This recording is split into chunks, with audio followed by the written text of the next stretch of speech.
నేనైతే ఉమ్, దబాయిస్తారు, ఉమ్. బెదిరిస్తారు, దబాయిస్తారు. అంతవరకు ఉండొచ్చును, కానీ కొట్టారు అనేది నేనైతే నమ్మట్లే ఇప్పటికి కూడా. ఉమ్, వాళ్ళు ఆరోపించిన దాని వీడియో నేను కూడా చేశాను, కానీ నేనైతే నమ్మట్ల. అదే అదే. ఉమ్, ఎందుకంటే ఎవరో రాజకీయ నాయకుడి కోసం తమ శాఖ వాళ్ళని కొట్టడం బిగిన్ చేస్తే, ఉమ్, ఇవాళ తన్నులు తిన్నటువంటి ఇవాళ తన్నినటువంటి వాళ్ళు రేపు పొద్దున్న తన్నులు తింటారుగా. అవును.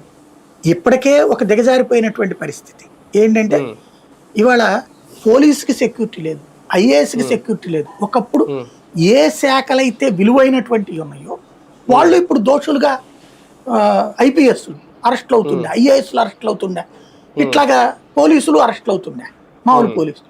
ఉమ్, వీళ్ళందరి మీద కేసులు వస్తుండే. రాజకీయ నాయకుడికి వీళ్ళకి తేడా ఉంది ఇప్పుడు. ఉమ్.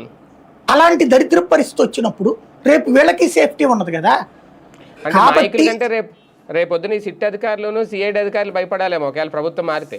అంతే కదా. ఇప్పుడు రాజకీయ నాయకుడు వేరే రకరకాల వ్యాపారాలు చేస్తాడు, లేకపోతే బెదిరిస్తాడు, ₹4 సంపాదించుకుంటాడండి.